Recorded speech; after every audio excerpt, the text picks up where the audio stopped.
할렐루야. 오늘 본문 말씀을 놓고 우리 주님은 어떤 분이십니까? 우리 주님은 어떤 분이십니까? 라는 제목으로 말씀 전하겠습니다. 우리는 예수님을 주인으로 모시고 사는 사람들입니다. 그렇죠?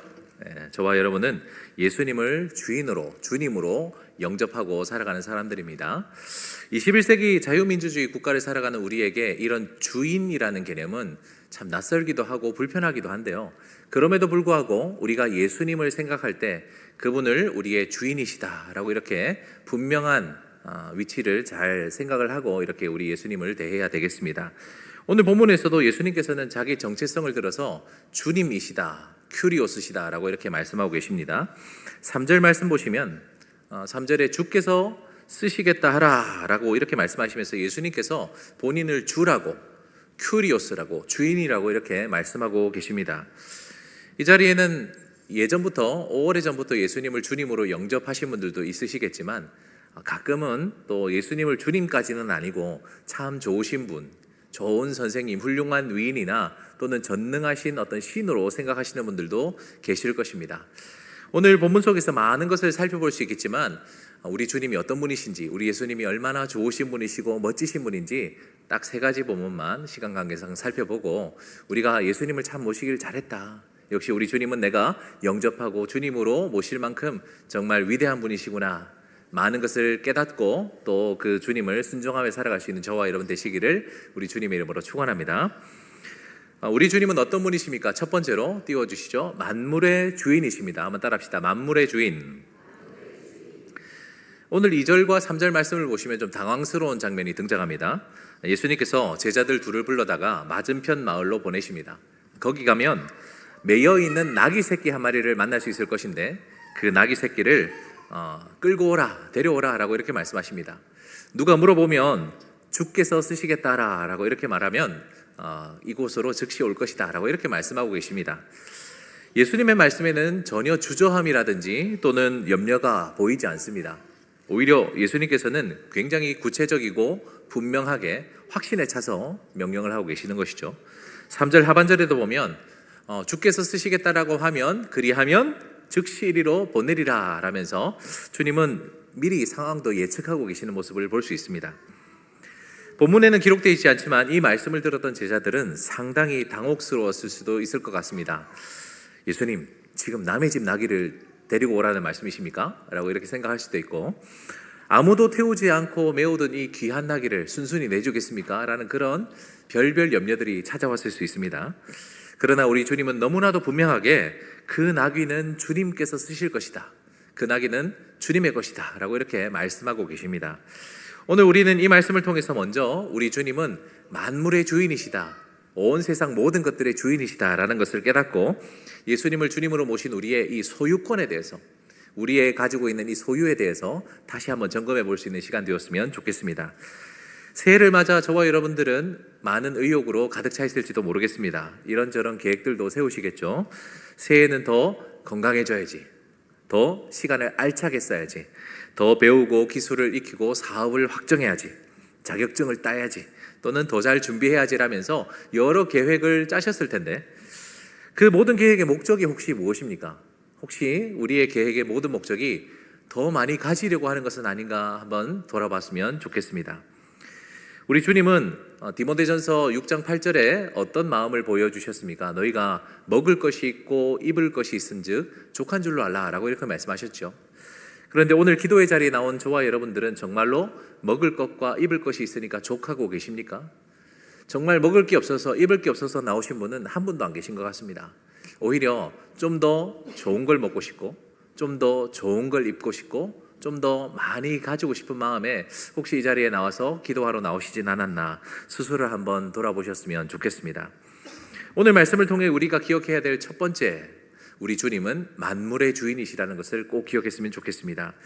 오늘 본문에 등장하는 나귀 새끼뿐만 아니라요, 우리 주님은 모든 세상에 있는 모든 만물의 주인이십니다. 그래서 우리가 가진 것들은 사실 우리 게 아니죠. 우리 주님께서 잠깐 우리에게 맡겨주신 것입니다. 따라서 우리는 세상의 주인이 아니고 우리는 청직이라는 것을 잊지 말아야 되겠습니다. 우리는 기도할 때, 찬양할 때 너무 쉽게 예수님을 주여, 주님 이렇게 부르지만 사실상 우리 중에 청지기적인 마음으로 살아가는 사람은 얼마나 될까요? 실제로 우리 삶을 바라보면 우리 손에 움켜쥐고 있는 거 다 내 거라고 생각할 때가 참 많이 있습니다. 돈도 다 내 것이고요, 집도 차도 내 것이고, 건강도 내 것이고, 또 시간도 다 내 것이다 라고 이렇게 생각할 수 있습니다. 그렇게 살다가 어느 순간에 정말 주님이 오셔가지고 네 손에 있는 것을 내가 좀 써야겠다, 주께서 쓰시겠다 라고 이렇게 말씀하시면 여러분 순순히 우리 예수님께, 주님께 드릴 그런 마음의 각오가 되어 있으십니까? 여러분, 우리 주님께 드리는 것은 절대 손해보는 것은 아닙니다. 우리가 어떻게 생각하면 주님께 내 것을 드린다라고 생각했을 때 이것은 좀 낭비가 아닌가, 허비가 아닌가 생각하실 수 있는데, 여러분, 만물의 주인 되신 우리 주님께서는 우리의 것을 강탈하시는 분이 아니고 수탈하시는 분이 아니라 우리의 것을 들어서 위대하게 사용하시는 분인 줄을 믿으시기 바랍니다. 오늘 본문에 등장하는 나귀를 한번 보시죠. 이 나귀는 지금 매여 있습니다. 아무도 타보지 않은 나귀입니다. 이 주인이 아껴서 묶어뒀는지 아니면 무슨 목적이 있어서 묶어뒀는지 정확하게 오늘 본문에는 이유가 등장하지 않지만, 분명한 것은 예수님의 요청이 있기 전까지는 이 나귀가 제대로 자기 역할을 하지 못했다는 것입니다. 여러분, 나귀가 아무리 잘해봤자 그저 그런 나귀 역할밖에 더 하겠습니까? 그러나 주께서 쓰시겠다 하라라는 그 말씀에 순종해서 우리 주님께 소유권을 내어드렸더니 이 나귀는 매우 영광스러운 일에 사용되었습니다. 구약의 예언을 성취하고 우리 예수님께서 예루살렘 입성을 하시게 되는데 동역하는 매우 놀라운 일에 이 나귀가 쓰임받았다는 것을 꼭 기억하십시오. 여러분, 세상 관점으로 볼 때 아무리 연약하고 초라해 보이는 미물이라 할지라도 주께서 쓰시겠다고, 주님의 손에 한번 쓰임받겠다라고 이렇게 작정하시면 우리 주님은 그 어떤 것도 놀라운 영광스러운 주님의 사역의 도구로 사용하실 것을 믿으시기 바랍니다. 기억합시다. 우리 주님은 만물의 주인이십니다. 새해를 맞아서 여러분 여러 계획들을 세우시고 더 맛있는 거 먹어야지, 더 좋은 것 입어야지, 더 많이 가져야지 생각하지 마시고 오히려 나에게 주신 이 모든 것이 다 주님이 주신 것이구나 다시 한번 깊이 깨달으시고, 나는 주인이 아니라 주님께서 나에게 맡겨주신 모든 것들을 관리하는 나는 청직이다 라는 청직의 사명을 다시 한번 깨달으실 수 있는 복된 이 밤 되셨으면 좋겠습니다. 그래서 언제든지 주께서 쓰시겠다 하라 라고 말씀하셨을 때, 예 주님, 제가 주님의 영광을 따라서 잘 맡아두었습니다, 이제 내어드립니다 라고 기꺼이 내어드릴 때 우리 주님께서 우리의 것을 소중하게 영광스럽게 사용하실 것을 믿고 의심하지 마시고 너무 아까워하지 마시고 주님께 기꺼이 드릴 수 있는 저와 여러분 되시기를 우리 주님의 이름으로 축원합니다. 우리 주님은 어떤 분이십니까? 첫 번째로 만물의 주인이십니다. 살펴봤고요. 두 번째 떼어주시죠. 우리 주님은 메시아이십니다. 한번 따라합시다. 메시아. 우리 주님은 세상을 구원할 메시아이십니다. 믿으십니까? 우리 주님께서는 먼저 살펴봤듯이 스스로를 주님이라 하셨죠. 큐리오스라고 하셨습니다. 근데 이 큐리오스라는 말은 당시 아무에게나 붙일 수 있는 호칭이 아니었습니다. 예수님 당시에는 오직 로마 제국의 황제, 그 황제에게만 큐리오스, 나의 주인이시여 라는 말을 쓸 수 있었습니다. 그래서 이 로마 압제 가운데 있었던 이스라엘 백성이 황제가 아닌 다른 사람, 특히 예수님을 큐리오스라고 부르는 것은 목숨 내놔야 할 수 있는 그런 일이라고 할 수 있겠습니다. 그때 당시 스스로를 큐리오스라고 자청하던 이 로마 제국의 황제는 크고 화려한 백마를 타고 다녔습니다. 자막 내려주셔도 됩니다. 이 백마를 타고 다닐 때 특별히 개선문을 행진할 때는 쿼드리가라고 하는 이 하얀 말, 순백의 말을 4마리나 전차로 만들어가지고 아주 위풍당당하게 이렇게 입성을 하는 모습을 로마 제국에 있었던 사람들은 다 지켜보았을 것입니다. 이에 반해서 큐리오스라고 부르신 이 예수님께서는 너무나도 초라한 모습으로 등장하고 계십니다. 예루살렘 성전을 입성하실 때 오늘 뭘 타셨다고 합니까? 바로 나귀 새끼, 그것도 한 마리를 타셨습니다. 예수님 발이 거의 땅에 닿을 정도로 뒤뚱뒤뚱거리면서 입성하시는 모습이 어찌 보면 좀 우스꽝스럽기도 합니다. 우리 예수님은 왜 이렇게 초라한 모습으로 나타나셨을까요? 로마 제국 황제처럼 쿼드리가를 타고 멋지게 입성하지 않고 왜 나귀 새끼 한 마리를 타셨을까요? 그것은 바로 예수님께서 성경에서 예언한 바로 그 메시아이시다라는 것을 드러내기 위해서이죠. 구약 성경 스가랴 9장 9절 말씀 한번 띄워주시면 감사하겠습니다. 같이 읽겠습니다. 시작. 시온에 따라 크게 기뻐할지어다. 예루살렘에 따라 즐거워 부를지어다. 보라, 내 왕이 내게 임하시나니 그는 공의로우시며 구원을 베푸시며 겸손하여서 나귀를 타시나니 나귀의 작은 것 곧 나귀 새끼니라. 잠시 좀 띄워주시고요. 예수님은 예루살렘 성전 그때 당시로부터 500년도 전에 스가랴라는 선지자를 통해서 예언된 이 말씀을 성취하기 위해서 나귀 새끼 한 마리를 타고 예루살렘 성으로 입성하셨습니다. 그 모습은 바로 본인이 바로 구약에서 말하던 바로 그 메시아이다, 내가 세상을 구원할 자이다라는 것을 말씀을 응하게 하려 하셨던 것이죠. 이 말씀처럼 우리 주님은 이 땅에 왕으로 오셨고 또 공의를 베푸시고 구원을 베푸실 것입니다. 자막 내려주셔도 되겠습니다. 여러분, 그때 당시에 자기 자신을 큐리오스라고 자청하던 이 로마 제국의 황제는 자기 자신을 메시아처럼 팍스 로마나를 외치면서 내가 이 세상을 구원하겠다라고 장담했지만 사실 이 로마 제국의 황제는 자신들을 제대로 구원하지 못했습니다.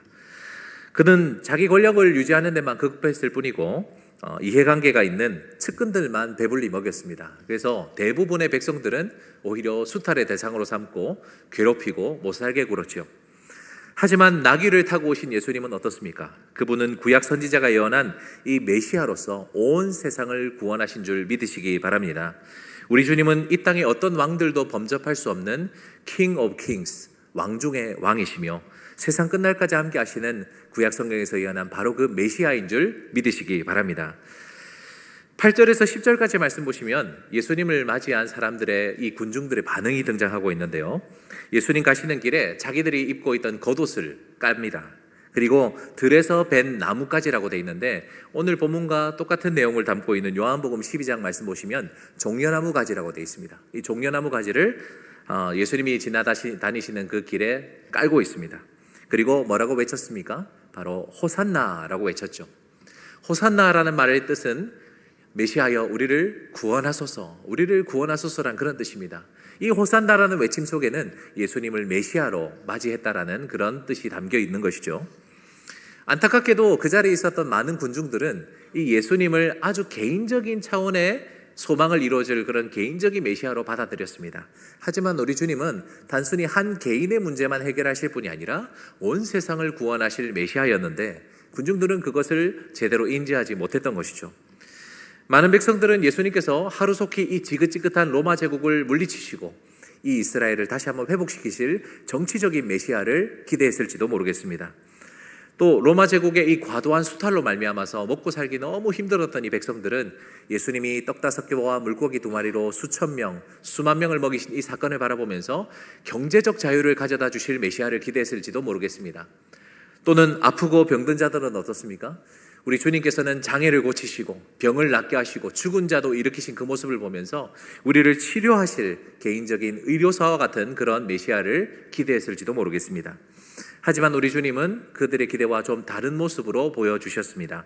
성경 말씀을 성취하기 위해서 백마가 아닌 콰드리가가 아닌 초라한 나귀 새끼를 타셨습니다.